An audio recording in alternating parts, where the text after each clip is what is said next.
Friends, in just a few moments, we are going to begin the funeral services for Devorah Cohen Peltz. If you haven't found a seat yet, I would encourage you to make your way to finding a seat as we are going to begin the funeral in just a moment.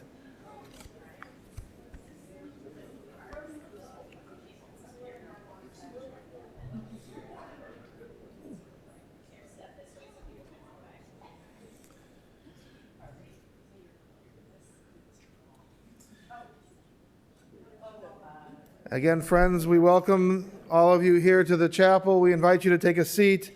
And for those of you joining us online, we appreciate your participation and your support for the family at this time. If you have a cell phone or a pager, we would ask you to please take a moment to turn it off or make sure it's in the silent mode. And officiating today's services will be Rabbi Lizzie Hademan.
Welcome, everyone. We're here to pay tribute to the life of Devorah Cohen Peltz.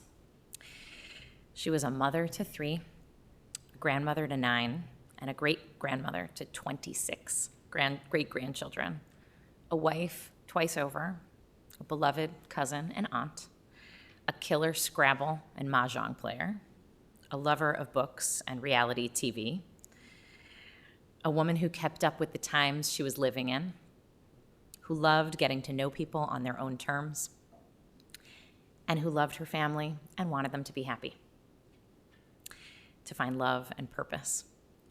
And finally, she was someone who loved to laugh and loved to find reasons to laugh. She died this past Sunday night at 98, following in the tradition of the Cohen family, which is to live well into their 90s. I ask you to repeat after me the blessing for the life that she had, all 98 years of it.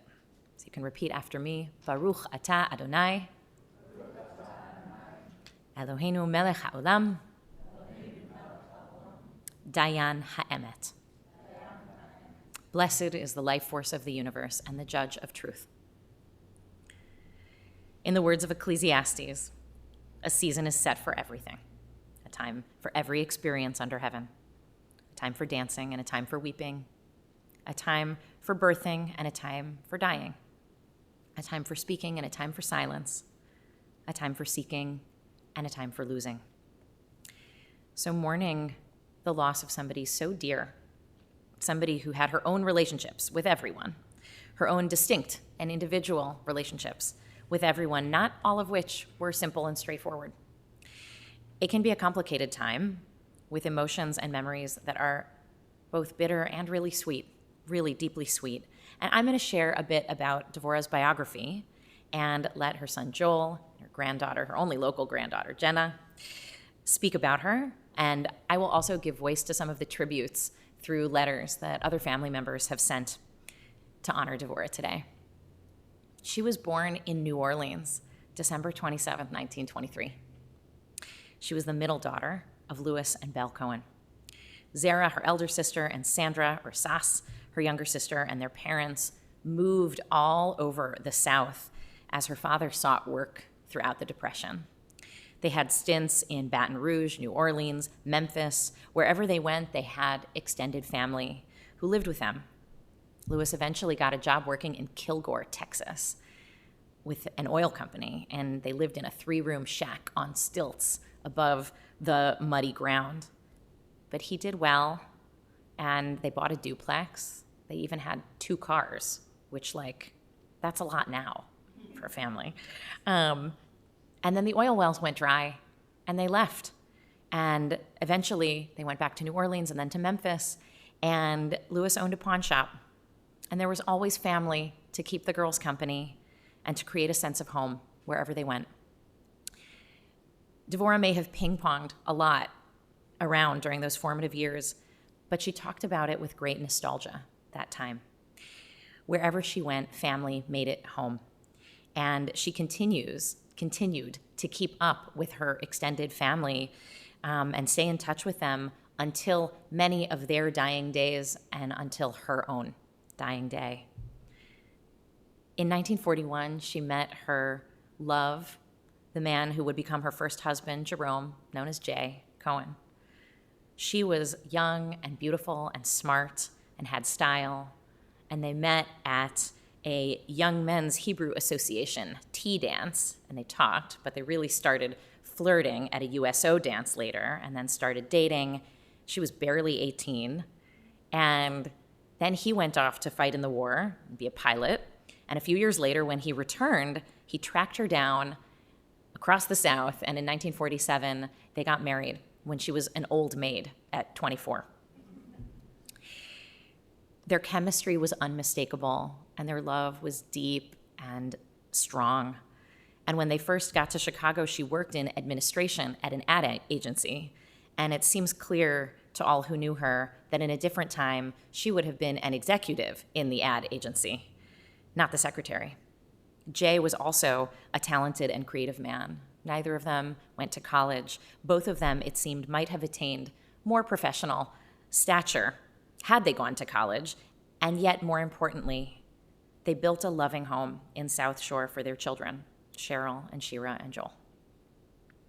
And in 1964, Jay felt unwell, and within 2 months, he had died of pancreatic cancer, leaving Devorah a widow at 40 with 3 kids.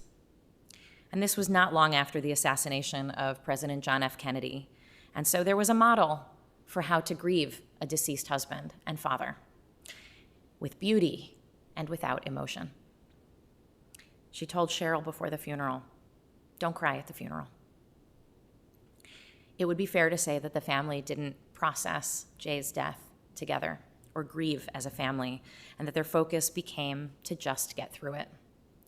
And it wasn't easy, but she returned to work to support her family, and she worked at Chicago Vocational High School, and eventually they moved north, and she got a position at Chicago City Colleges, which she continued to work in until 1988. In 1973, she married again. Her second husband, Seaman Peltz, was a kind man, a grammar school principal in Woodlawn. They were together for 32 years.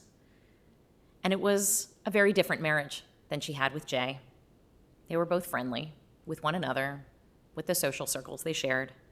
They traveled together, they went to Israel together, and she cared for him as his health declined from Alzheimer's in 2008. Now look, if you're gonna live until 98 years old, you have to learn how to make new friends at every stage of life. And Devorah did. Her friends would die, and she would make new ones.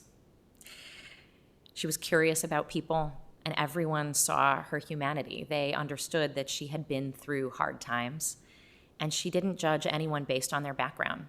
She was curious and friendly. Starting with Seaman's death in 2008, she transitioned to living alone well. She loved to read. She enjoyed her life. She loved shows like Call the Midwives and Downton Abbey. She had a lot of friends in her building in Winston Towers. She played Scrabble and Mahjong. She was in a book club in the local library. The librarian actually wrote to Cheryl to say how much they're going to miss her at the library, that she was smart as a tack and had such wonderful stories of her life to share. The last chapter of her life, she was able to spend more time getting to know and talk to her grandchildren, even during COVID. She would take walks and have weekly luncheons with Jenna. Having been someone who was always surrounded by her big extended family, it was a comfort to know how many of her own children and stepchildren, cousins, nieces, nephews, grandchildren, and ultimately great-grandchildren she could claim as her own all over the world, even if she didn't see them very often. She had grown over the course of her life, too. She was who she was in every generation, in dialogue with the times she was living in. In the South, she was a beautiful Southern belle, the ideal, stylish, beautiful woman in the early 60s, or in the, 40s and early 50s. And when she got to Chicago, she adapted to this racially integrated world that she was living in, and she enjoyed it. And when she needed to work, she worked. And in her old age, she read the Sun-Times cover to cover daily and kept up with the news on CNN. Jenna says that she got the woke version of grandma. When Devorah learned that Lisa would be marrying Maddie and that some in the family were not supportive, she said, I don't know what the fuss is. If she found someone nice, I don't see what the problem is. I'm delighted she's happy. She wrote Lisa to tell her. She wanted her family, her kids, her grandkids, great-grandkids, nieces and nephews. She wanted everybody to be happy and to live well. And she had lived through so much Jewish and world and American history. She'd seen so much of it, but you never really felt the weight of it in her. She would connect with all kinds of people with curiosity, meeting them on their own terms, no matter where in the world they were from or their background. And that was true really up until the end. She was lucid up until the very end. And it was a pretty quick transition from relative independence into hospice. And her cancer and her decline progressed quickly. Jenna went and laid with her in bed, and they cried. And she said to Jenna, "It's okay to cry, baby. This is sad." She grew over the course of her life. And it is sad. And I also think of her life as offering us a way to experience this moment and this transition. She lived through the Depression, through having lost love early. She had a very realistic outlook on life. Things can change fast. We don't get too upset about it. Her favorite phrase after doing most anything was, "We had a lovely time." Even at 98, after living a full life, a life with poverty and comfort, with love and heartbreak, and with ever-growing family to invest her love in, it is still surprising that she's gone. Her cleverness, her desire to find a reason to laugh everywhere, these are parts of Devorah I hope you'll bring into your lives as well. She had a lovely time. Yehi zichrona livracha. May her memory be a blessing. I want to call up Joel, her son.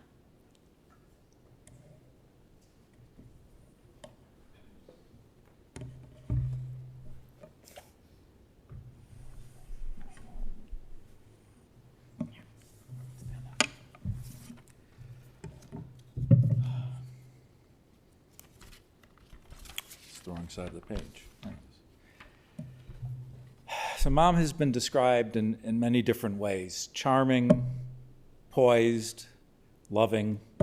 But the word that I think to best describe her is resilient, strong, able to adapt, ready to bounce back, and if necessary, reinvent.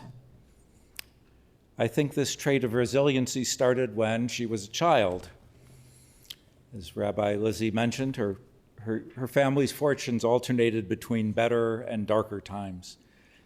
And her household moved at least 5 times between when Mom was born and she was 12 years old.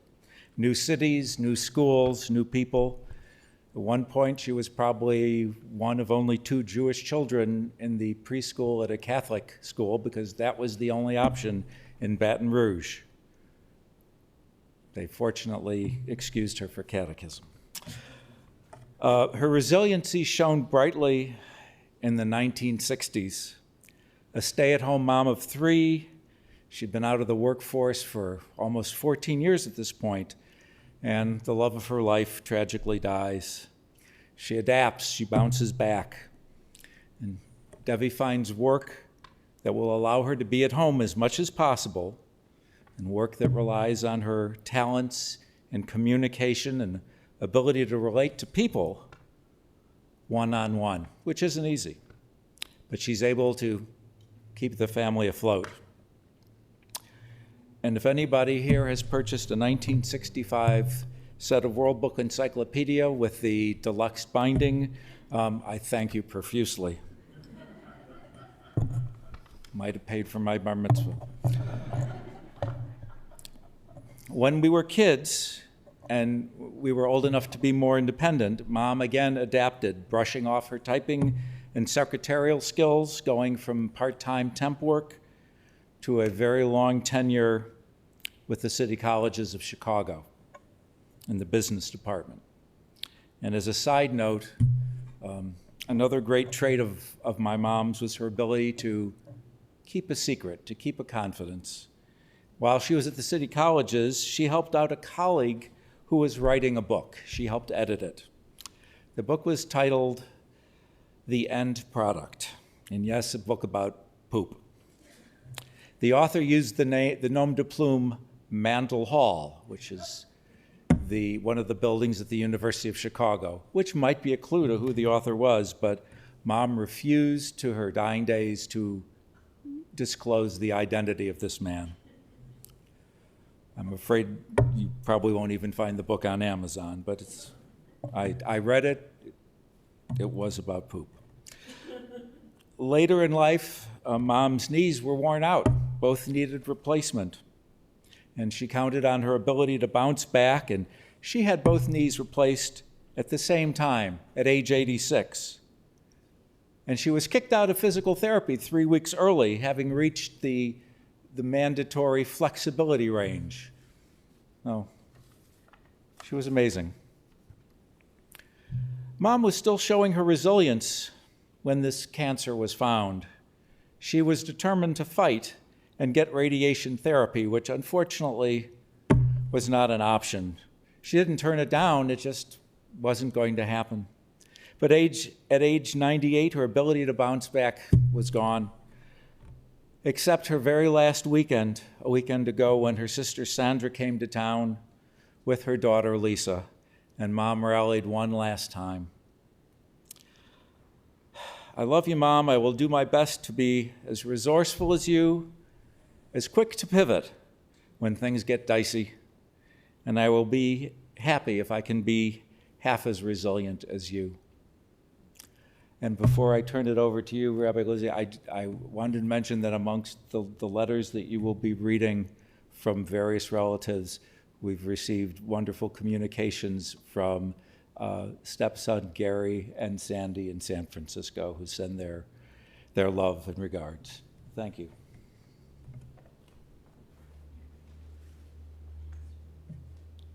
I want to invite up Jenna.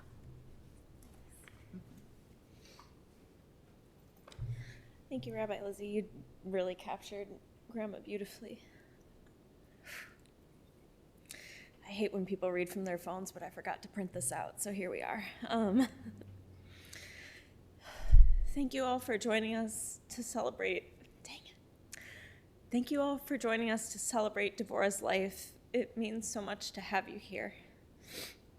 I'm grateful to say that I had a close relationship with my grandma Debbie, particularly over the last 15 years or so, when Grandma and I started having regular lunch dates. Sometimes weekly, sometimes monthly. In the early days of COVID, we even had picnics in the park, made possible by Aunt Cheryl, which I'm really grateful for, when in-person visits weren't possible. I would talk to Grandma on the phone while out for walks. During our in-person visits, we'd nosh and talk about our lives. I could talk to Grandma about anything, a gift for which I am truly grateful.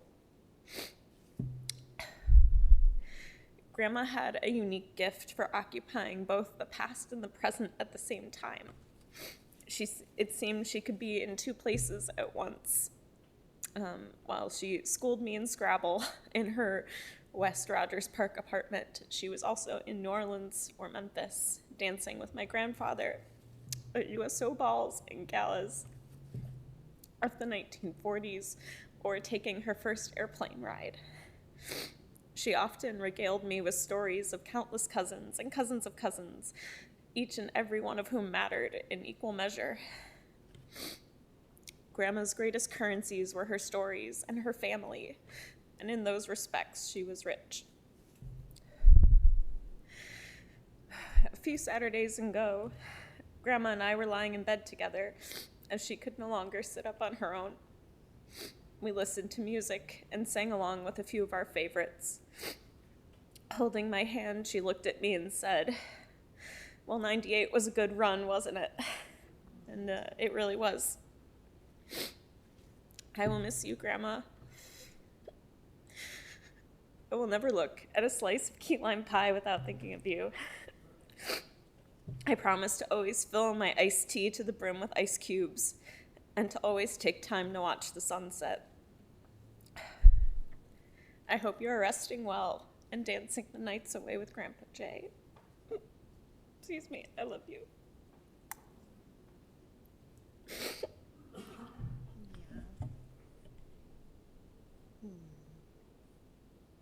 So stick around up here. I'm going to read in Hebrew and then you can... Okay.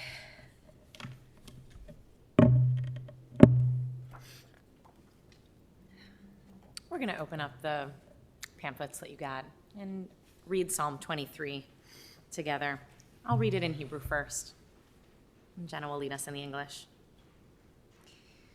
Mizmor leDavid, Adonai roi lo echsar, binot deshe yarbitzeni, Amei menuchot yanahaleni, nafshi yeshovev yancheni b'magle tzedek leman shemo, gam ki elech begetza mavet lo irara ki ata imadi, shivtecha umishantecha hema yenachamuni, taroch lefanai shulchan neged sorarai, dishanta b'shemen roshi, kosi revaya, Ach tov v'chesed yirdefuni kol yamei chayai, v'shavti b'beit Adonai le'orech yamim.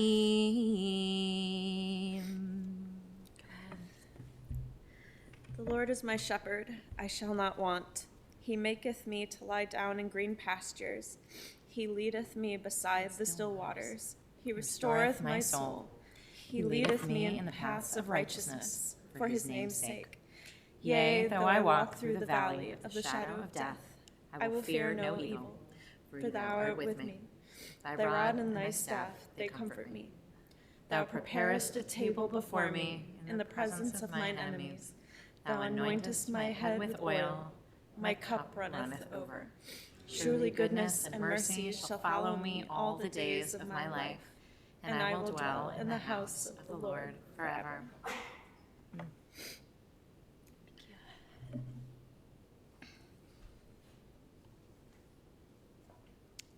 Devorah's sister Sass sent this in. She's only 93. And she says, losing a sister is like losing a part of oneself. Zara of blessed, beautiful memory left us a short while ago, and now Devorah. I'll miss our mini conversations always laced with laughter. She was a warm, loving, beautiful person who went through life with patience, love, grace, and understanding. She had the ability to enjoy life and endure courageously, no matter the circumstances. What a remarkable spirit was she. I'll miss her terribly. She leaves behind so many friends and family who will remember her with love and appreciation. I'm so grateful to have her in my life and all my life, and may she rest in peace lovingly. Sass. And this from Sandra's daughter, Devorah's niece, Lisa Schimmel. Thoughts about Aunt Devorah. When I think about Aunt Devorah, several things come to mind. I think of her strength to endure so many things in her lifetime. Hardships, goodness, significant losses, so many grandbaby births, and the room she created to accept diversity and complexity within the family as a whole, between her children and with those family members so many worlds away. I have marveled at the relationship she has had with her sisters, something so precious, ever present, sacred, and beautiful to witness. I've enjoyed her bright sense of humor, her love of and loved her tales about Grandma, which have been characteristically accompanied by a jingle, shared with great delight, accompanied by a twinkle in her eye, and topped with a giggle, a mark of the Sabludowski gene that she so beautifully expressed. I also like to think of Antavorah's wonderful, unique laugh, and y'all are going to have to help me here. Her la ha ha ha ha. How did it go? Okay. Phonetically, la ha ha ha ha, which punctuated that last word each and every time. It is always something that amused me and something I could count on. Another unique aspect of her is that though she moved from NOLA to Chicago and years ago, she maintained that New Orleans lilt in her voice. Just last week, I had the opportunity to enjoy her laugh again and to hear her blend of a Chicago NOLA accent. I didn't get to spend as much time with Aunt Devorah as I did with Aunt Zara as a kid because of where we lived, and yet I am left with memories of a warm-hearted, very engaged, very present aunt who loved her kids and daughter-in-law and Jenna and accepted my life with Maddie wholeheartedly. What a gift to experience that kind of unconditional love. What a gift to experience that kind of unconditional love. I cannot emphasize how meaningful and valuable this was to experience. I'm so grateful that we had time together during our 21st century Scottsdale, Tempe, Phoenix family rendezvous and to connect over these past years. It gave me a greater sense of Aunt Devorah, whom I will deeply miss. Love, Lisa. And then finally, from niece Betty Cohen. Written while Devorah was still alive, but dying. She said, I have no idea if you can at least hear things at this point, but I have great trust in the many ways and levels at which heartfelt messages get sent and delivered. I'm so sorry your long and lively life this time around is ending from an illness that causes pain and discomfort. I'm glad that you have great medical and family team managing your pain, both physical and emotional. It strikes me as unfair, since I think of you as someone who has brought thoughtfulness, goodwill, love, and levity to others, certainly to me. For starters, I always loved the sound of your laughter, and always will. So much so that, truth be told, at family gatherings that we both attended, I would sometimes try to say anything vaguely amusing, just to hear you laugh. I am also grateful for whatever I learned about you and about sheer endurance in the face of challenges that life presents, often unexpected, things not going quite as planned. Not the crazy obstacles that American ninja warriors overcome for show, God bless them. That was a show she liked. But the real life ones that you would know better than I, going all the way back to losing Jay as a young wife and mother. But you always carried on in ways I thought were quite remarkable. Sending you my biggest virtual hug, my memories of you will truly be a blessing, Aunt Devi. With gratitude and much love, Betty. And there's more to say, I'm sure, in the letters that you have received and will receive from family all over the world. We'll save it for the Shivas. And I will say, if you're tuning in from afar, and also if you're here, if you have a story, a memory of Devi, please do, bring it to the Shiva, send it in an email. They're really meaningful, and they will be read and cherished. So I want to ask everyone now to stand for El Malay Rachamim, and Cheryl to come forward. And in this prayer, we ask for God's rest to cover her. So go ahead. El Malay Rachamim, O God, full of compassion, thou who dwellest grant perfect rest beneath the sheltering wings of thy presence, among the holy and pure, who shinest the brightness of the firmament. unto the soul of Devorah, Cohen Peltz, who is gone unto eternity. Lord of mercy, bring her under the cover of thy wings, and let her soul be bound up in the bond of eternal life, be God's possession, and may her repose in peace. Amen. Amen. You want to stay up while I say? Sure. El male rachamim, shochen bameromim,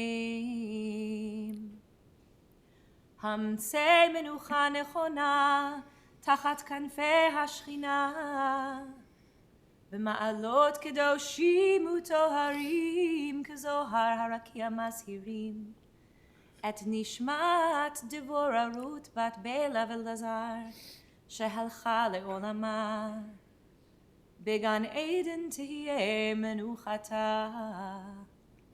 אנא בעל הרחמים, תסתיריה בסתר כנפיך לעולמים, וצרור בצרור החיים. את נשמתו, את נשמתה, אדוני הוא נחלתה, ותנוח בשלום על משכבה. ונאמר, and we say, Amen.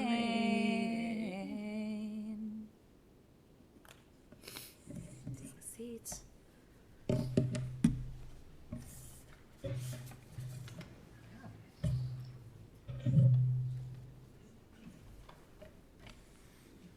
Friends, this concludes the services here at the chapel. The interment and burial services will continue at West Lawn Cemetery in Norridge. For those of you traveling with us to the cemetery and the funeral procession, please keep the following safety precautions in mind. Please make sure that your bright headlights and your four-way hazard flashers are on at all times.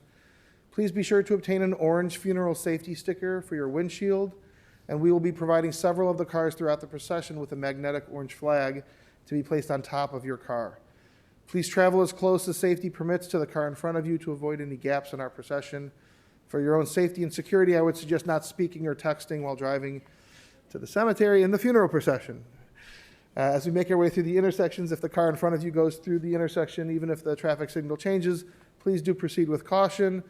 Please do your best to follow that car in front of you, and while you're doing that, please feel free to use your horn liberally as we go through those intersections as well. Following the interment, the family will be together at the Cohen residence for Shiva today until 9 p.m., Wednesday and Thursday from 5 until 9 p.m., and there will be a minyan each evening at 7:15, and fully vaccinated guests are welcome at the Shiva home. The family has also requested that any memorial contributions in her memory be made to the JUF Ukraine Relief Fund. That information is available in the service folder along with the information regarding the Shiva. And for those of you joining us online, that information is also available on our website.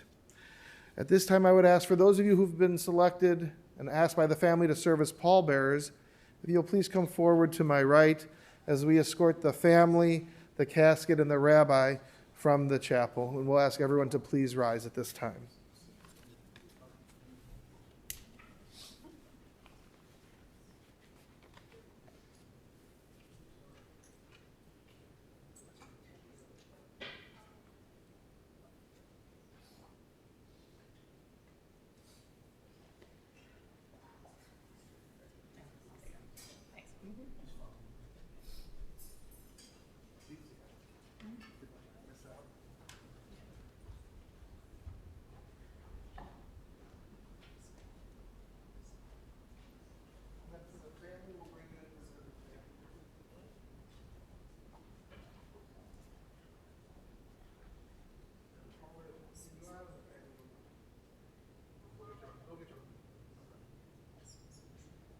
Thank you, and you may return to your car.